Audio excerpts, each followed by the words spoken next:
was actually Leo Lambert, same guy who opened up Ruby Falls. Oh. So now, he only came in here because he was actually told that this might be another entrance into Lookout Mountain Cavern since no one had fully explored it. No. When he came in, though, the only part of the cave he actually explored was the very entrance, which basically amounts down to what the area we were just in is and up here.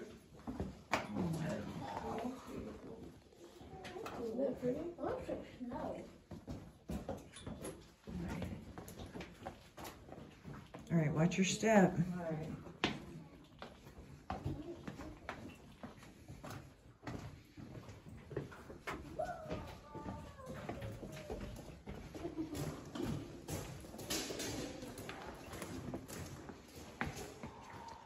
Wow. That is awesome. Crazy part is, it's still not the biggest room in the cave. Wow. Yeah, the biggest room is 6 times the size of this one. Oh, are we gonna go? No, the only way into that room is to rappel from the ceiling 120 feet. Oh. Not exactly something we can take guests in. Wow, that's awesome. But this is the only room in the cave that was easily accessible originally. If you wanted to get to the back of the cave, like we were in the Wild Cave tours, you actually would have had to squeeze through a gap that was about 7.5 inches to get into it. Wow. So, if there were any Native Americans that would have been in the cave, this would have been basically the main area they would have been in. It's very unlikely they would have gone through the 7.5-inch hole just because getting back through there for an adult means basically exhaling all the air in your lungs and then getting pushed through the hole. And that's just on account of the fact that your chest is too big to go through a hole like that naturally. Wow. Unless you're just extremely skinny. Wow.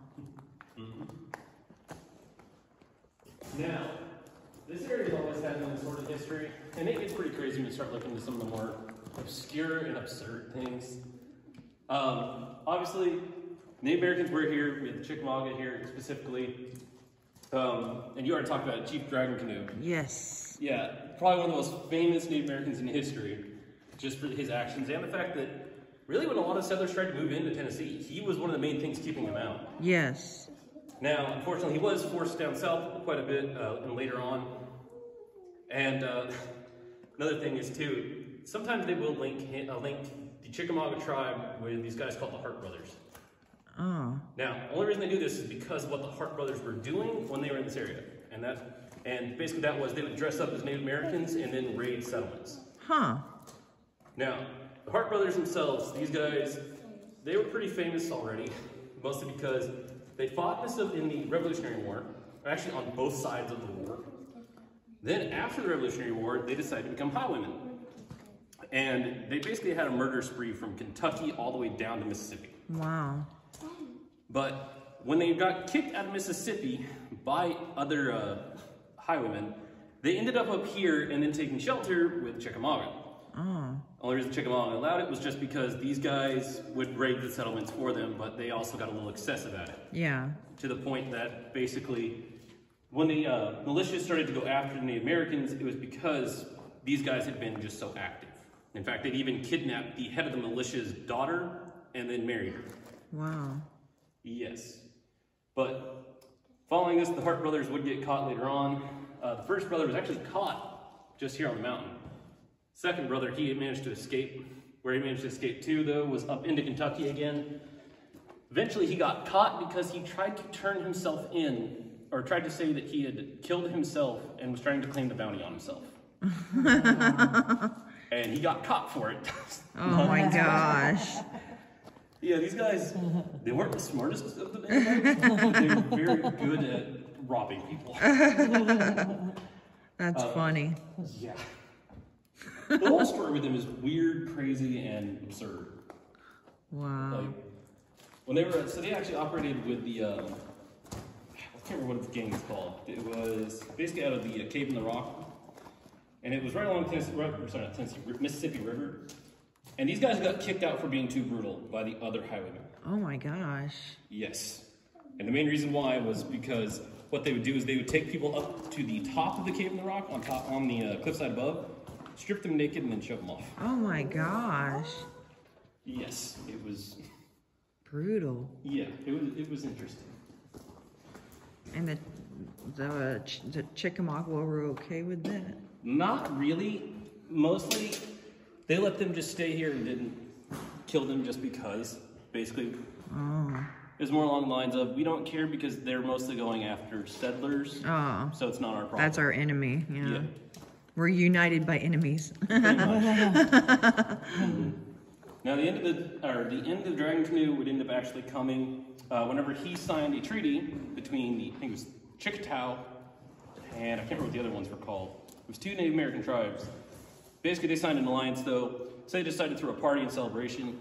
And it's unknown if he died from a heart attack or if it was exhaustion. Yeah. But it was basically like a 5-day party, and he ended up passing away during it. Yeah.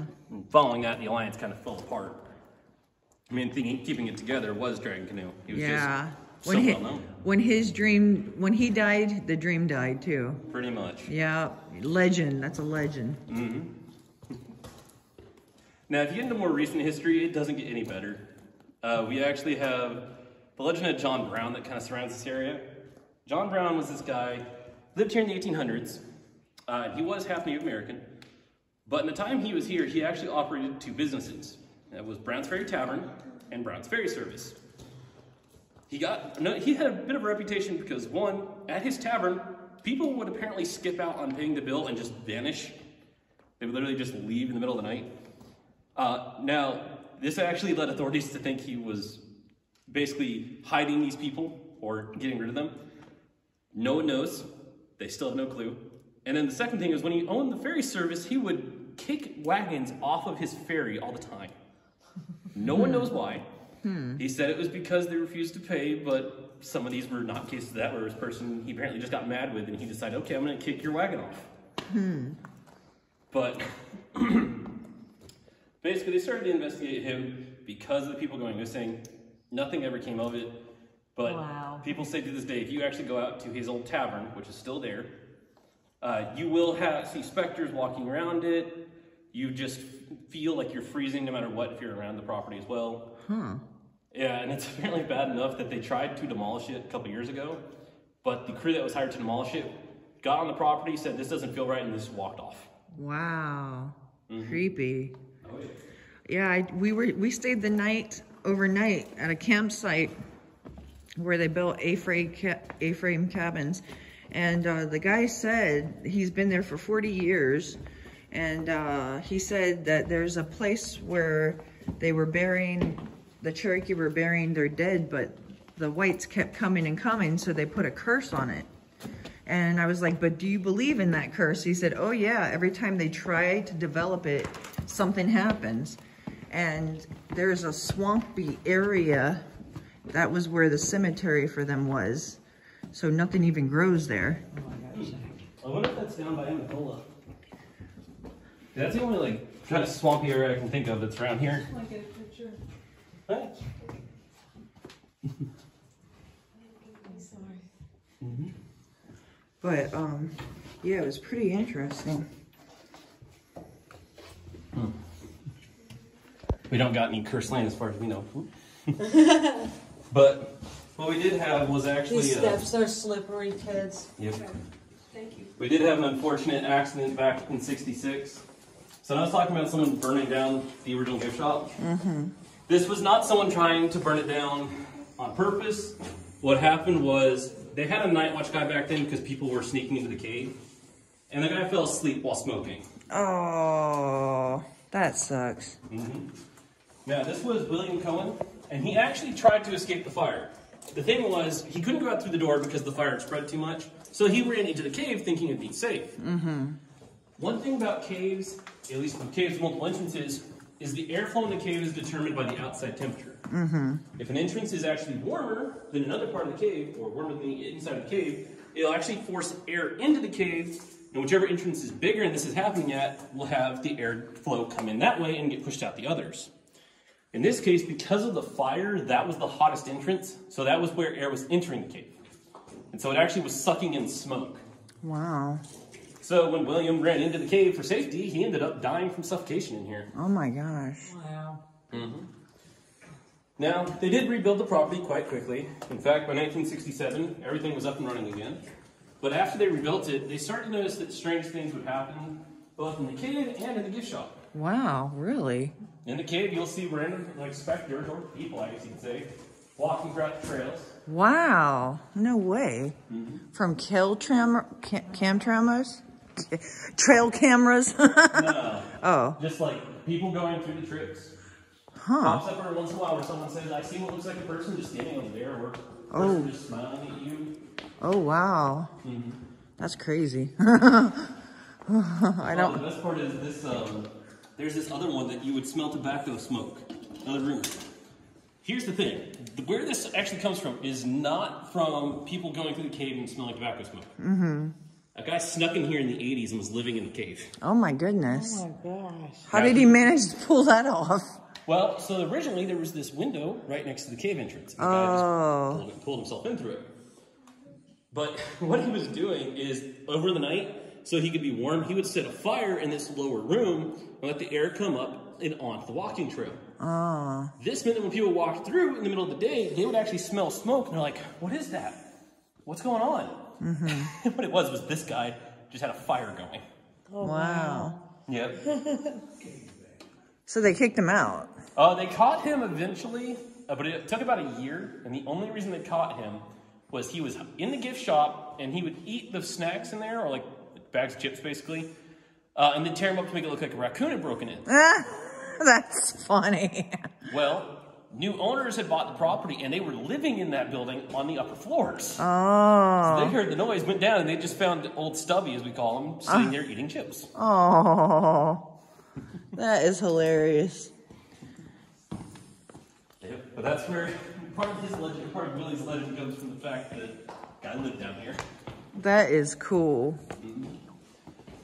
Now, we do have other stuff, though, like people will hear whistling through the cave at times, and we have had some, I don't know if you call them accidents, but some incidents.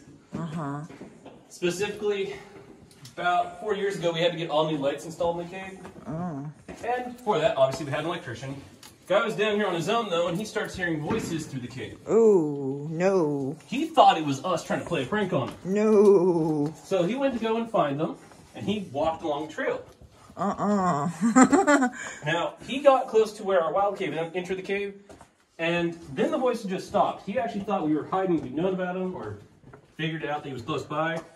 So he goes, hey guys, I hear you. Where are you at? Well, no one answers, but all of a sudden the lights next to him just shatter. Wow. No. So he comes darting out of the cave full speed, runs outside, and unfortunately for him, we had mopped the floor. Oh my goodness. He shot out there, hit that wet floor, and then immediately slammed into the wall. Oh my goodness. That's like torture. Trying to get out. Nuh-uh, that's too creepy. But so that happened up in this tunnel down, or in this tunnel down ahead of us. Oh great. We're going down there. Now you should know though, no one's ever been lost or hurt down here. Actually, I shouldn't say lost. Well, okay, no one has ever been stuck in the cave and not gotten out. Oh gosh. We've recovered people every time. So well, everyone that's ever been down here has never had a point where they couldn't get out of the cave. Also, watch your step up here. There is a slick spot. yeah, it's slick. Be careful. Well, if I hear anything, I'm booking it. I'm probably gonna. Don't run here. I'll just step to the side and you run forward. I'm probably gonna run into something too, like that dude. Oh my gosh, I'd freak if I hear people talking right now. I hear a kitty. You hear a kitty?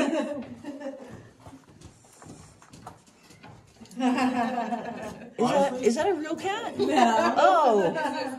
Oh, I was like, what? A kitty voice is okay. I wouldn't be surprised if you actually heard a real one down here, though. Oh. In fact, all the cats we have on our campground, they were born in here. Oh. Yeah, their mom snuck in a couple years ago, slipped down on top of what's called the great iguana head, and then had her kittens. Oh. Yeah, cat ghosts are okay.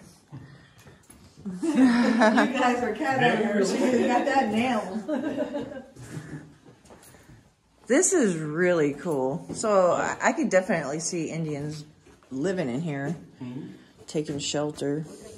One of the interesting things is, well, at least with some of the other caves in the area, when they have found writing in them, it's always been in reverse. What? Well, and the reason why is because some of the Native American beliefs thought that the underworld was actually on the other side of the cave walls. Oh. And so if you wanted to talk to someone on the other side of a wall, you wouldn't write normally. You would write in reverse so they could read it like it's straight. Oh, that's crazy. I never heard of that before. Yeah, it's not something that was done often, but some tribes believed it, and so that's what they would do. That is pretty cool. So are these lights, all this wire, is it usually off, or is it on, or it's not working? It's normally on. Normally we run tours through here with all the lights on. This just gets you more of an idea of what it's like to go in a cave and actually be an explorer through it. Okay. Yeah, I like that. So this is original. It was originally like this tall and wide and... No. Oh. Like, if you want to see what the original pathways were like, look at the walls next to you that were just next to your pathway. You can see down here, yeah, you could have stood. It wouldn't have been too bad right where you guys are at. But right by where I'm at, it would have been about a foot taller. Or, if you're taking on the left side, this would have been a slope going down to the right. Oh. So you would have actually had to like lean over and crawl. Oh. Well, I guess they got the best guy to do the job, that Leo guy. Well, actually, so this was not built by Leo. Oh. Yeah, this section of trail was actually built in the 50s, about 20 years later. Oh. Yep, this was done by the Smith brothers. See, they were the ones who actually went through the 7.5-inch gap that got them back here. Huh. Now, how they entered, though, is actually from the 7.5-inch gap is up ahead of us. So I'll show you where that's at. But that's how they got back here originally. From here, they could access the entire rest of the cave, because all you gotta do is either go through this tunnel down here, or through another tunnel that's up here on the left. Both of them will take you straight into the back of the cave. Huh. Wow. But after they purchased the cave, they ended up spending about 20 years trying to find the back of it and never could. Wow. That's where our map is actually from. They had to finish, or I shouldn't say they had to finish, they had to stop the surveying back in 1976 due to flooding. Where if you tried to go into the wild caves, you basically would swim everywhere. Wow. To deter people? Or... Well, no, it was just cave flooded. Oh. And it spent about 3 or 4 months flooded. The company that they had mapping it for them, they basically couldn't work for 3 or 4 months. That wasn't an option for them. Oh. No, that's not a bloody handprint. I was like, what the heck? Yeah, up here, guys, you'll see it on the wall. It's a red, handprint. What it is they actually had to put arrows in here so they could mark the exits. Anytime you found a split in the tunnel, you would put an arrow and point it to where you came from so you knew your way out. Wow. We could get out that way.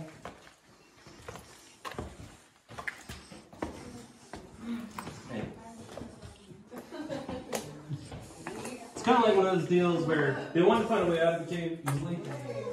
Now, you also will find graffiti in here. Really? There's NSS is up on the ceiling in here somewhere. Wow. I'm trying to spell for the exact spot. But yeah, there's markings in the ceiling you'll find.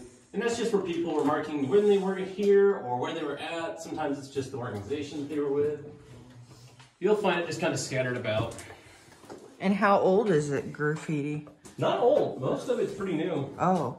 I think the oldest we found was 48, 47. Wow. That's really cool.